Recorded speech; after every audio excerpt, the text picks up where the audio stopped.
Hello everyone! So this is Edmond. Mindaros Channel, isang content creator at gumagawa ng mga tutorials katulad ng laptop PC troubleshootings, mobile device troubleshootings at marami pang ibang klaseng tutorials na sinishare ko dito sa aking channel. At sa video ito ay pag-uusapan natin at i-guide ko kayo on how to link and verify PMaya as withdrawal payment method on Shopbox app. Kung ikaw ay bago lang dito sa Shopbox, so ano bang ibig sabihin yan? Isa itong Cashbox rewards platform na nagbibigay ng percentage money back kapag ikaw ay nag-shop online katulad ng TikTok, Shopee, Lazada at marami pang iba. So ilalagay ko sa description box ang iba pang tutorials ko regarding dito sa Shopbox, and then pwede mong gamitin yung aking Shopbox referral code para makatanggap ka dito ng Cashbox rewards. Okay, so wag na natin patagalin at start na natin. So ang next step ay kailangan mo lang i-open dito yung Shopbox app and then click mo lang.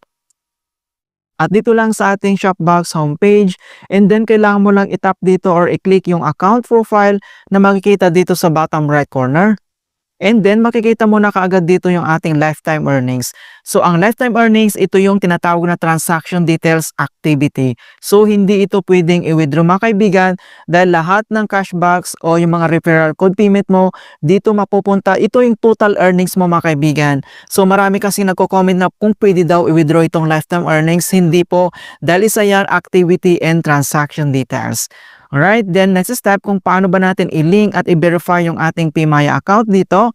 So dito lang sa right corner, kailangan mo lang i-click dito yung withdraw.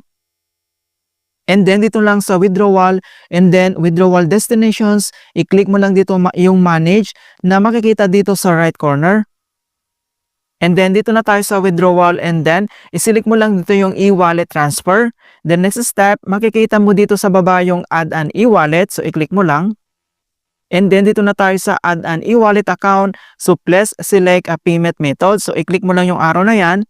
And then makikita mo kaagad dito yung payment method. So dito sa Shopbox ay may tatlong payment method lang yung pwede natin gamitin. Like GCash, PayPal, and then yung PMaya.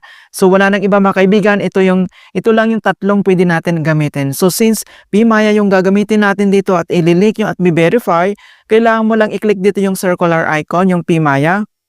And then, dito na tayo sa add an e-wallet account. So, wallet, ito yung PMaya natin. And then, name as PMaya account. So, i-click mo lang yung box. Enter mo lang dito yung PMaya account name. Ayan. So, once nalagay mo na dito yung PMaya account name, and then dito na tayo sa PMaya mobile number. So, click mo lang yung box. Ilagay mo lang dito yung registered na PMaya account number mo. Okay, so once nilagay mo na dito yung account name and then yung PMaya mobile number mo na registered, then make sure lang na tama lahat yung details. And then itap mo lang dito yung add payment. Ayan, so add payment, click mo lang.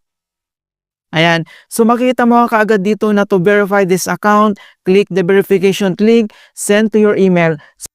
So kailangan lang natin i-check dito sa ating email na register dito sa ating Shopbox account. Doon kasi mapupunta yung email mga kaibigan sa pag-verify. And then back lang tayo. And then open lang natin yung ating email. Ayan, so makita mo na dito na please verify your withdrawal details. I-click mo lang, and then kailangan mo lang mag-scroll down, and then kailangan mo lang i-tap dito yung verify details. And then madadirect ulit tayo dito sa ating Shopbox app.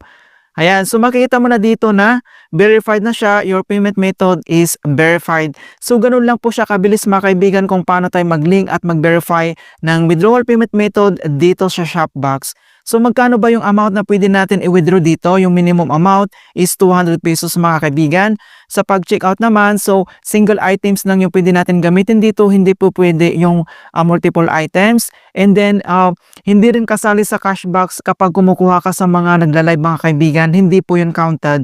So sa paggamit naman ng Shopbox, kailangan mong pumunta muna dito sa Shopbox, select yung kung anong store ka mag-shop. And then, select ka lang ng items, kailangan mo lang i-add to cart, and then diretso ka agad, check out. Kapag na-receive mo na yung items, saka mag-start process yung cashback mo. Alright, so ganoon lang po kasimple mga kaibigan kung paano tayo mag-link and mag-verify ng ating PMaya account dito sa ating Shopbox app. In hope na nakapagbigay ako ng konting kalaman at guide tungkol sa Shopbox tutorials. Thank you guys, and see you in my next tutorials.